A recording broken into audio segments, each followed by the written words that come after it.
এই জন্যে আমি বারবার আপনাদেরকে মনে করে একটা কথা, আমার জীবন থেকে উপলব্ধি করি একটা কথা, যে একমাত্র আল্লাহ ছাড়া এই পৃথিবীতে এবং পরকালে আমাদের আপন বলে কেউ নাই।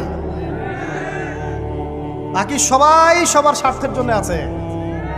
মানুষ মানুষের অবস্থানকেই মূল্যায়ন করে, মানুষ মানুষের অবস্থানকেই মূল্যায়ন করে। আল্লাহ রাব্বুল আলামিন আপনার ভিতরটাকে ভালোবাসেন। দেখেন, আপনি যখন নামাজ পড়েন নাই, আল্লাহ পাক কিন্তু আপনাকে ধ্বংস করে দেন নাই। আল্লাহ পরম করুণাময় আপনাকে হেদায়েত দিয়ে নামাজি বানিয়ে দিয়েছেন। জীবনে অনেক পাপ করেছেন, ইনস্ট্যান্ট আল্লাহ পাক শাস্তি দিতে পারতেন, আল্লাহ পাক দেন নাই।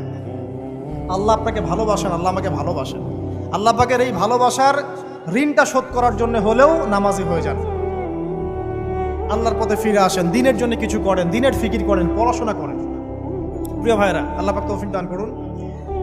দেখুন, এই রিবা থেকে দূরে থাকার জন্য একটা হাদিস যথেষ্ট, যে 4 শ্রেণীর মানুষকে আল্লাহ রাসূল